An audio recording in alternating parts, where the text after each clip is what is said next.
आजिर video start करने पूर्वर जो मैंने आम वीडियो को प्रथम थर देखुच चैनल टी सब्सक्राइब करूँ आउ वीडियो टी लाइक करूँ जहाँफल कि एमती साधारण ज्ञान बा जीके प्रश्न उत्तर जानीपारे आउ दशम रु प्रथम श्रेणी भितर जेतिक बहिर प्रश्न उत्तर अच्छी ताहा जानीपारे।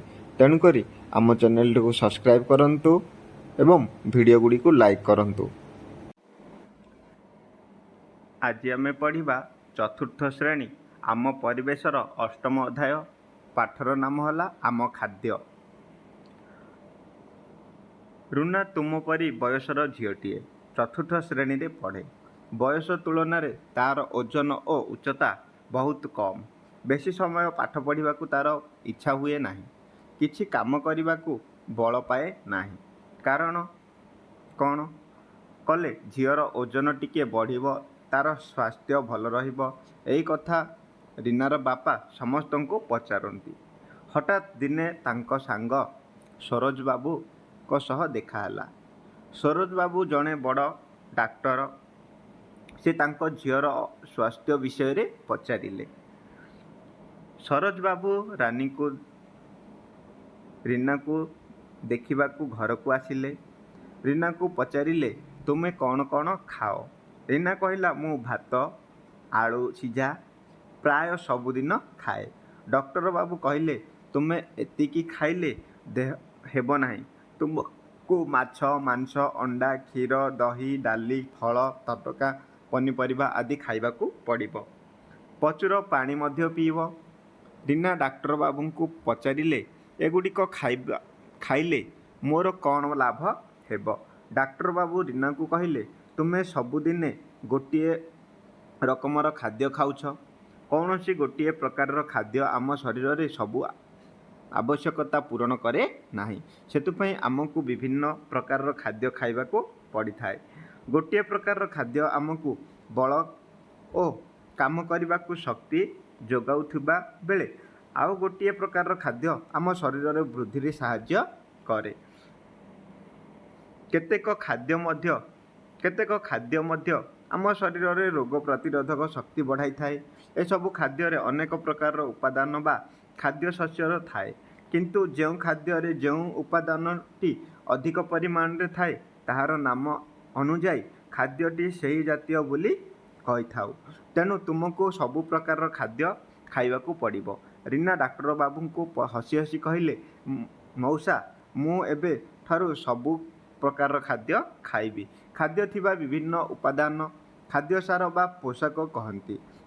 विभिन्न खाद्य रे भिन्न भिन्न खाद्य सार बा पोषक थाए।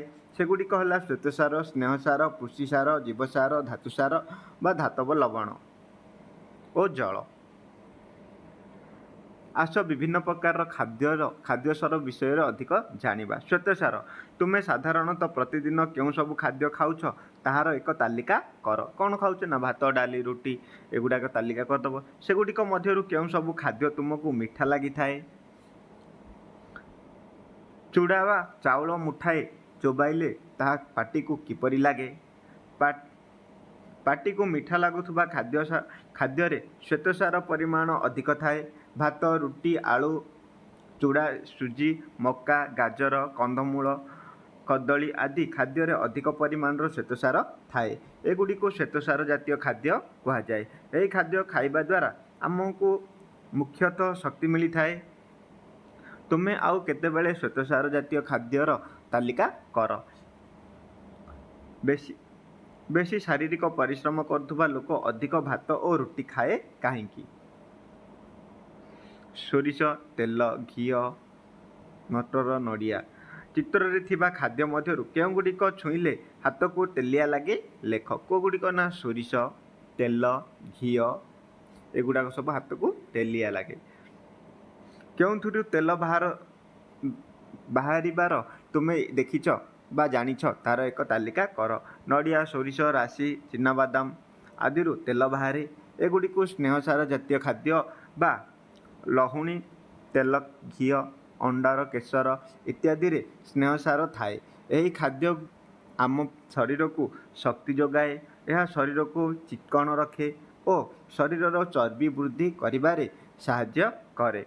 କ୍ଷୀରରେ ସ୍ନେହସାର ଅଛି କି କିପରି ଜାଣିବା ଲେଖ। ତାପରେ ଆସିଲା ପୁଷ୍ଟିସାର।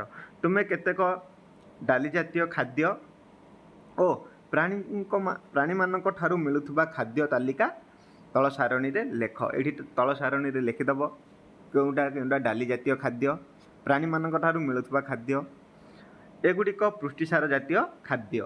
ଏଗୁଡ଼ିକ ହେଲା ପୁଷ୍ଟିସାର ଖାଦ୍ୟ ଜାତୀୟ ଖାଦ୍ୟ। ମାଛ, ଅଣ୍ଡା, କ୍ଷୀର, ଚିକେନ୍ ଆଉ ଡାଲି ଜାତୀୟ। ଡାଲି, ଶିମ୍ବ, ମଟର, ବୁଟ, ସୋୟାବିନ୍ ଆଦି ଉଦ୍ଭିଦ ପୁଷ୍ଟିସାର। ମାଛ, ମାଂସ, ଅଣ୍ଡା, କ୍ଷୀର, ଛେନା ଆଦି ପ୍ରାଣୀଜ ପୁଷ୍ଟିସାର। ଡାଲି ଗୁଡ଼ାକ ହେଲା କ'ଣ?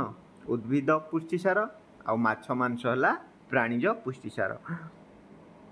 ତୁମେ ବୟସରେ ପିଲାମାନଙ୍କୁ ଆବଶ୍ୟକ ପରିମାଣରେ କ୍ଷୀର, ଅଣ୍ଡା, ମାଛ, ମାଂସ ଖାଇବାକୁ ଡାକ୍ତର କହିଥାନ୍ତି।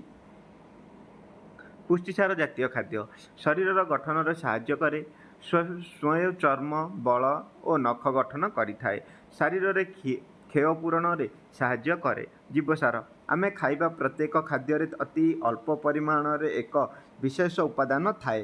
ଏହାକୁ ଆମେ ଶରୀରରେ ରୋଗ ପ୍ରତିରୋଧକ ଶକ୍ତି ବଢ଼ାଇଥାଏ। ଏହାକୁ ଭିଟାମିନ୍ ବା ଜୀବସାର କହନ୍ତି।